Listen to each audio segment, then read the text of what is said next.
brain fog, night sweats, weight gain, the loss of libido. Oh, the joys of perimenopause.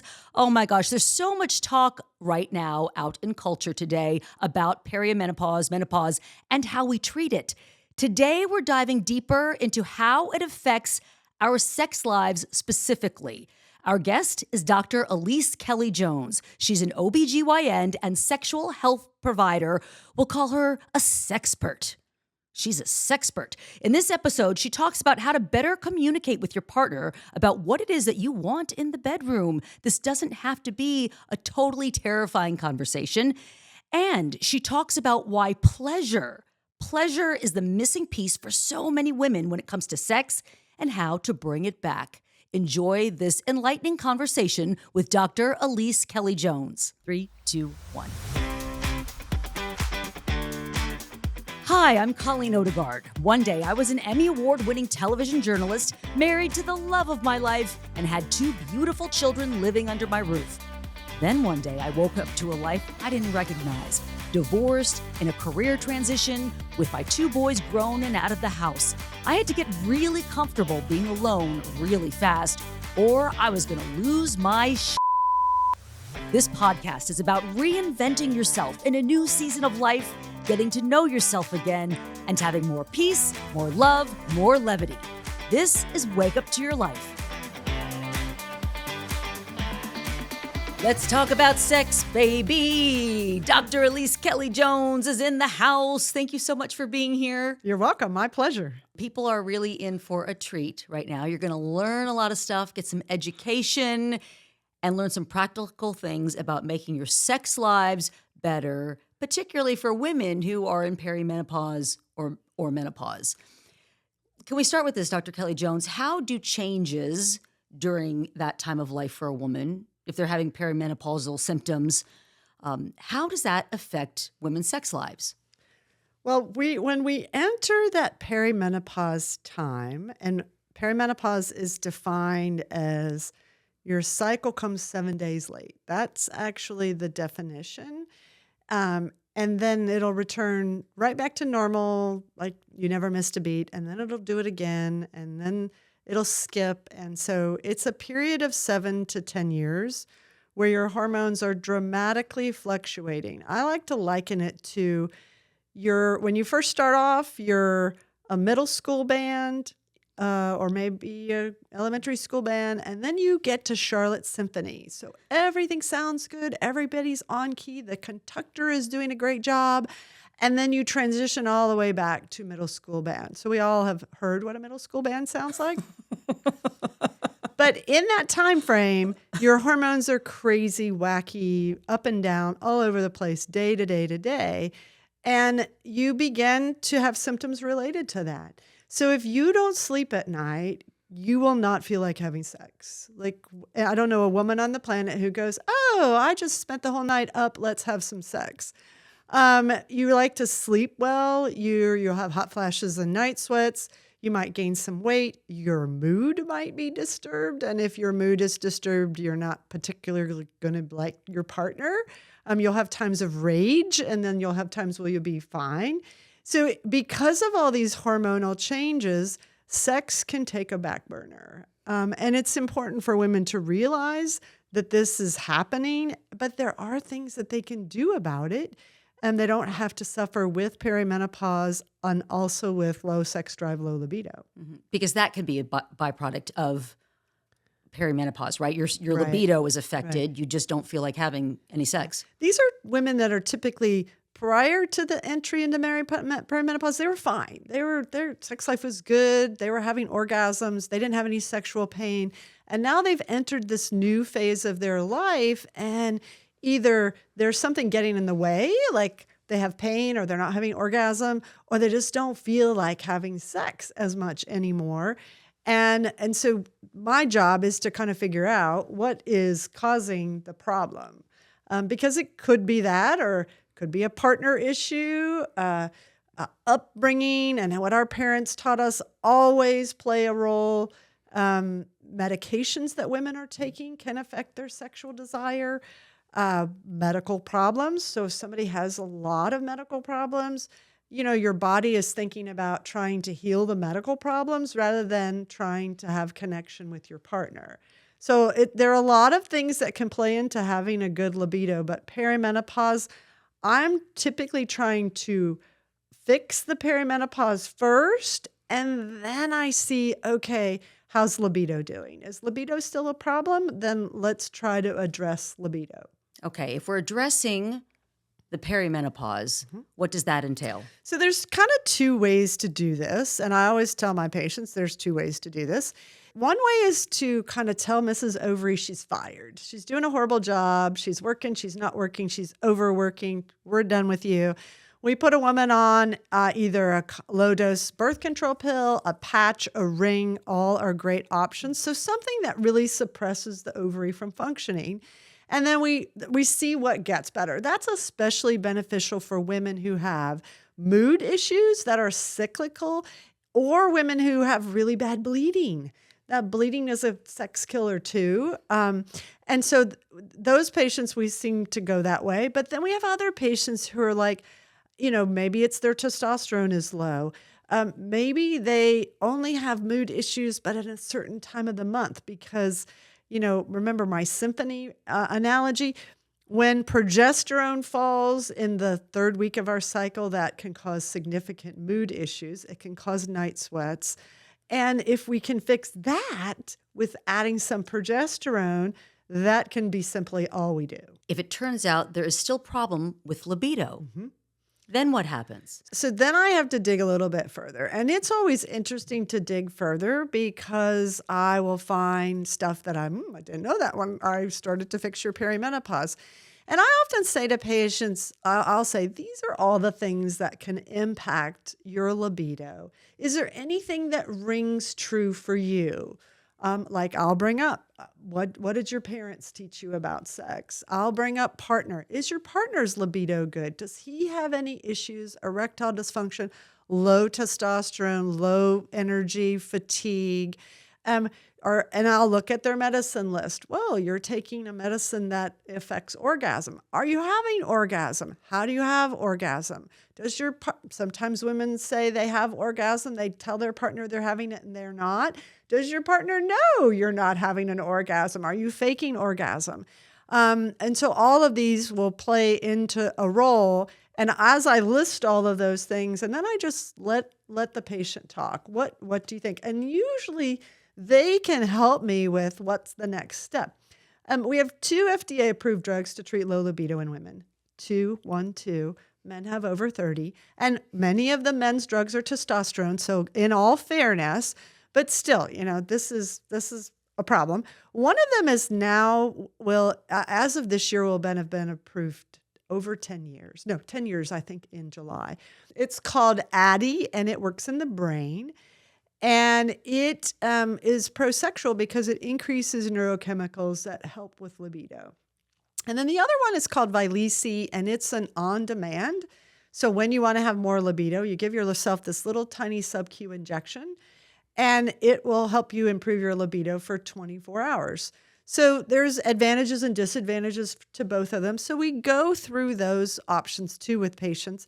And they don't work in everybody. So unfortunately, sometimes we get to trying those two and they still don't work. And so then we always try to see if a patient is willing to consider seeing a sex therapist, not because they're broken and they're like something horrible is wrong with them, but mostly because everybody can benefit from some expertise from somebody that is an expert in that area. Absolutely.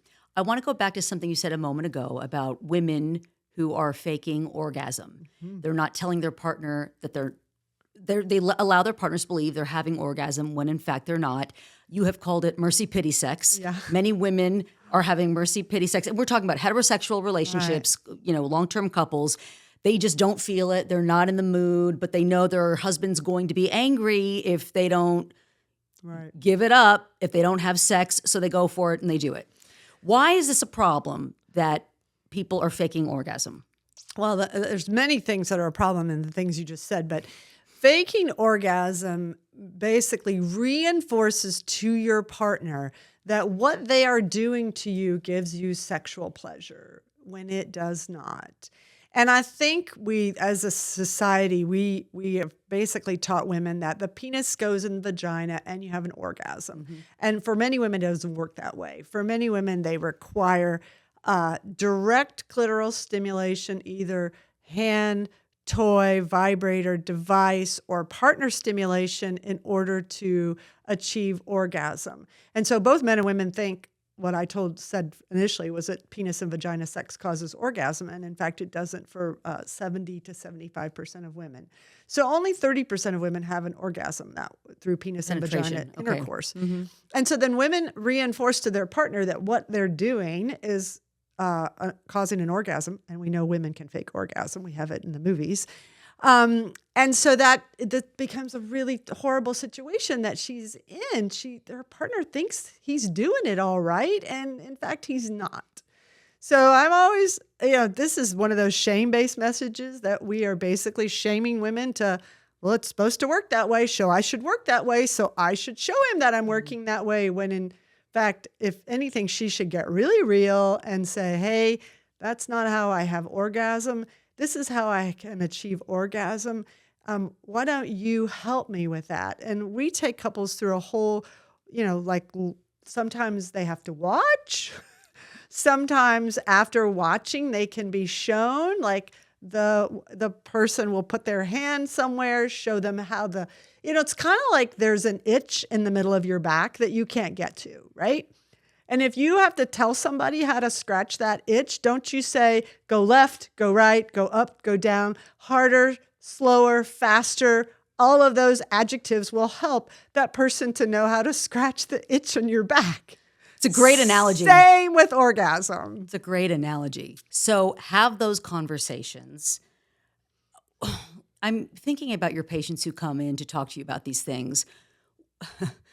Maybe if they haven't had a conversation like this with their partner ever, how does one open the door to this conversation? Well, so some of the patients that come see me, their partners don't even know that they're there. Or they're there because they're, just seeing the OBGYN, and that's what women do. We go to the OBGYN to talk about our female stuff. So I sometimes say to patients, I really want you to blame it on me. Go home and have first off, give the partner the opportunity to say it's okay to talk about it right now.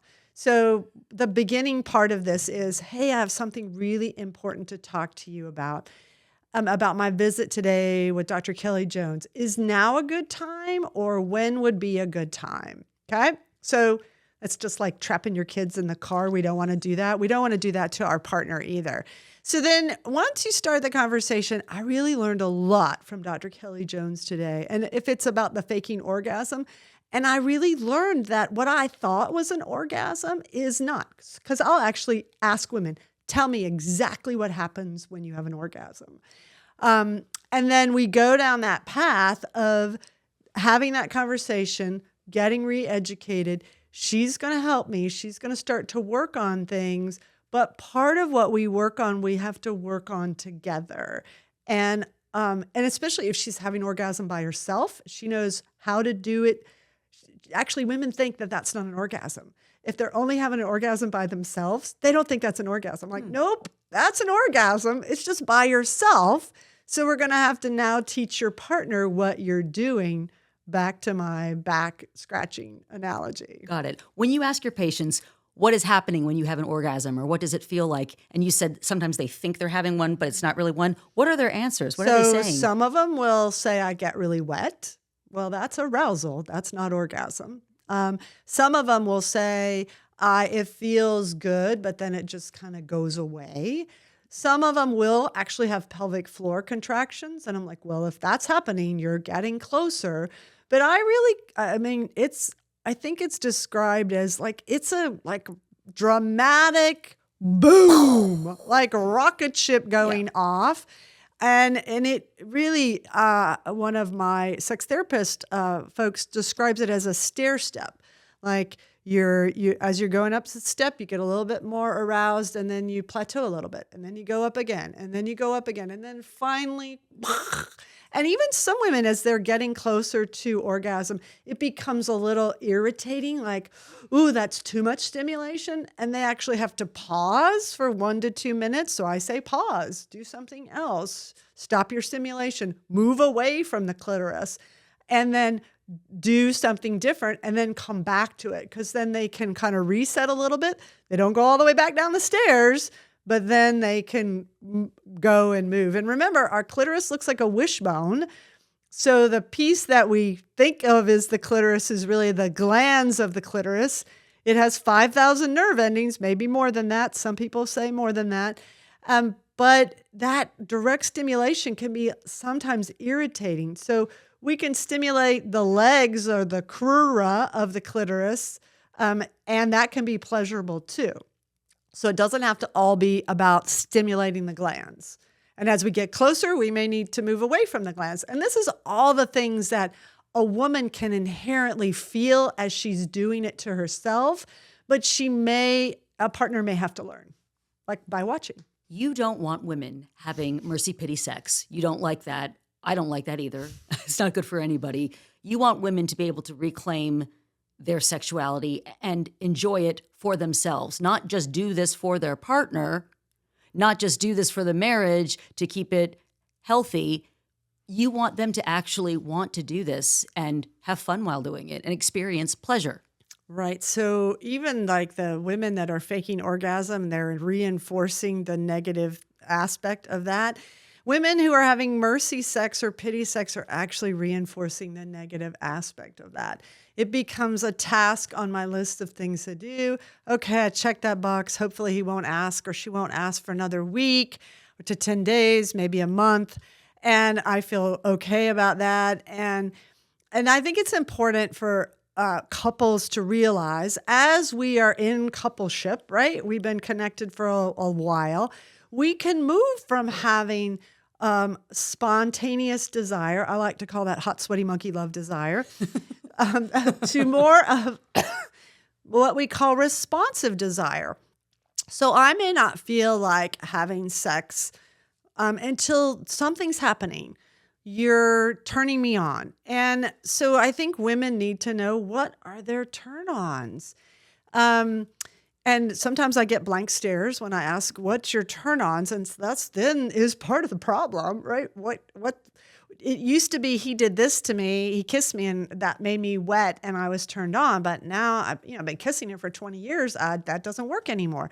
So what are your turn-ons? Is it you read some steamy novels? Is it you watched something? Is it you had a nice hot bath and you started to do some pre-touching of yourselves and now you're turned on? Or maybe you're not turned on until he's actually doing something to you, especially genital-wise. Some women get really turned on with nipple stimulation. And so it's important to realize that we change as a couple, as from having this spontaneous to more responsive desire. So if I have a couple that the woman is having responsive desire, I think that's good. But I'm also going to be curious about, well, she was having spontaneous. Why has it moved to responsive? And is there anything I can do to help her with having more spontaneous desire? Can't always get back there, just like everything else as we get older. But possibly I'm looking for medications that may be interfering, or relationship concerns that may be interfering. There are relationship concerns as we get older. That cute thing he did when he was 25 that really turned you on. Now when he's 55 and he's still doing that thing, now it's irritating you. We might need to have a conversation with him about, hey, you remember I liked that when you were 25? I don't really like it so much when you're 55. So I need you to get some new moves. Yeah. We need some new moves. Or just some and I talk a lot about love languages, and that we all have love languages. We all have things that really bond us to our partner.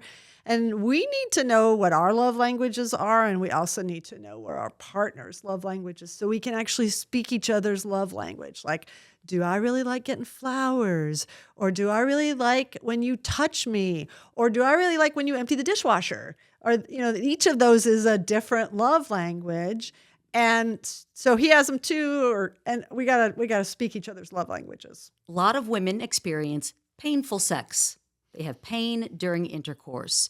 What help is available to them? So that might be I have top 5 patients I see in my office every day. That is one of them. And it's one of a few things. So the most common reason is something called genitourinary syndrome of menopause, or GSM for short. And as women go through menopause and lose their hormones and don't replace them, they actually develop changes in the vulva and the vagina that are related to this. So their skin gets thin, the nerves go up to the surface, and now where a touch used to be pleasurable, now it's painful. And that there are a plethora of options that women can use. Most of, actually all of the FDA approved options for treating GSM are vaginal estrogen products. But in addition, the very most important area, I think, of a woman's genitalia is her vestibule. A vestibule is an opening to a building or a church. That's how we think about it. So you also have a vestibule in your female anatomy. It's the opening to the vagina. And it's super important because not only is it dependent on estrogen, it's dependent on testosterone. So as a woman slowly declines her testosterone from age 25 to 55, she can develop this problem. And even if she's using a vaginal estrogen product, it's not working. So that's a person that really needs some testosterone to that vestibule to treat this. And this is low dose local testosterone, not systemic testosterone. So that's one case. That painful sex is related to menopause. Number 2 is women on birth control pills, love birth control pills for contraception and treating PMS, but really bad for potentially for libido and testosterone. So those women will also get this problem in the vestibule related to being on birth control pills, causing a decline in their testosterone, causing this change. And then the third piece of it is women can develop really tight pelvic floor muscles related to female athletes. I've seen it with female athletes. I've seen it women with endometriosis who are, have chronic pain issues. They will develop high tone pelvic floor. And then those patients really need to see a pelvic floor physical therapist, possibly in addition to whether they need some kind of hormonal help in the vestibule. And the fourth kind is there are some women who are born with too many nerve endings in the vestibule. And these women have always had painful sex. It's never been pain-free. They've never been able to insert a tampon without pain. And those women, we typically have to do a surgery to correct basically remove the vestibule. And that can be done too. And we can get them back to having pain-free sex. But sex is not supposed to hurt, ever. It's not supposed to hurt. It should be pleasurable. That's right. You've got something you call the 3 Ps. Oh, yeah. Can you run down those for our listeners today? So when I think about menopause patients and their sexual functioning issues, I kind of think about it as 3 Ps. Are they having sexual pain? And I just talked about that and how we address sexual pain. And are they having partner issues? So does their partner have erectile functioning issues? Does he have a low testosterone? Does she not kind of like him anymore? Or do we need to work on the relationship? Does he not speak her love language? All those things can be partner issues. And then finally, pleasure. We know as women get older, their orgasm is not like it was when they were in their 20s. If they're having orgasm and they know how to have it, it changes as women get older. And so if she's using a device that's worked her whole life, it may not work anymore. So she may need a stronger, better, more powerful device. It may shock you to know that there's no FDA-approved product to treat orgasm dysfunction in women. 0 products. And so we think also orgasm issues as women get older can be about blood flow. So where do we use blood flow for sexual functioning issues?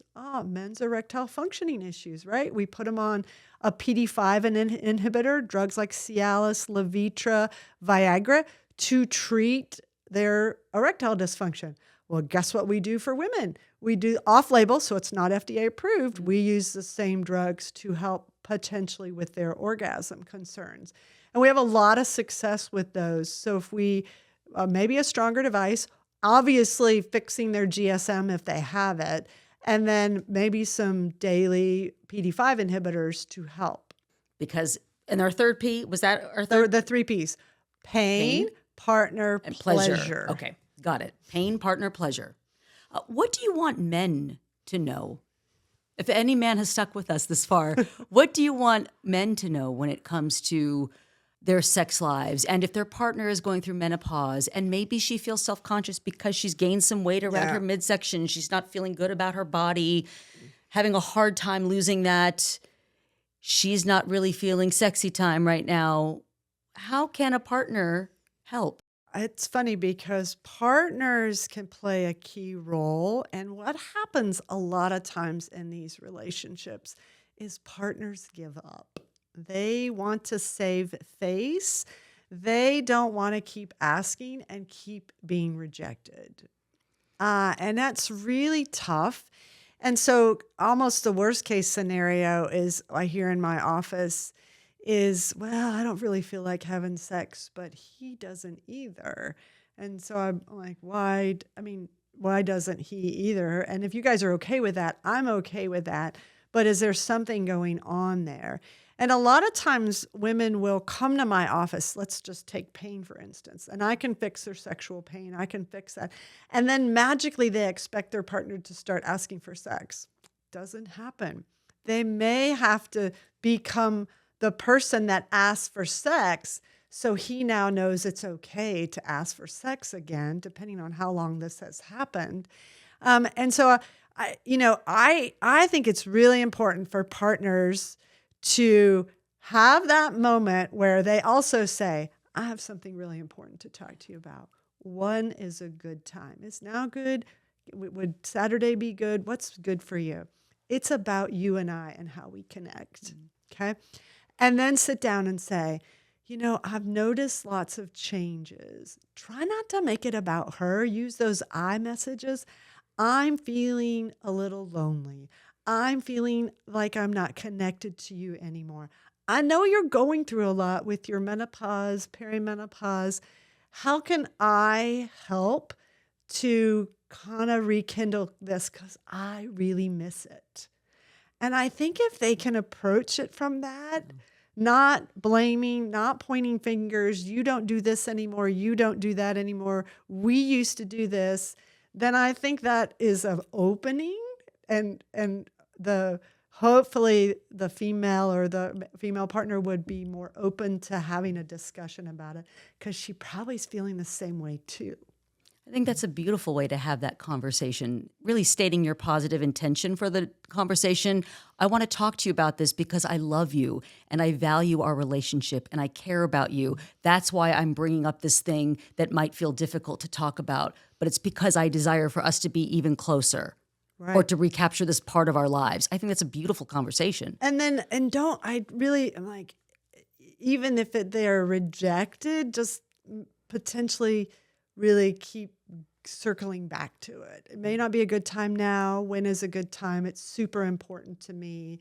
Let's try to go there at some point. And hopefully, especially if they've been together a long time, they have connection, whether they've been together for years and had kids or not had kids.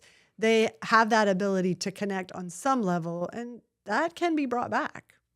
Dr. Kelly-Jones, a lot of women during this phase of life, they have a dry vagina. It's like a saltine cracker down there. It is. What help is there for us? Well, there's a plethora of options. And the first thing I'd like to say to women is the first thing you need to know is if you ever drink a glass of water because your mouth is dry, your vagina may need a little drink of water too. So it's not shameful to have to use a lubricant. It's a want to use as opposed to a have to use.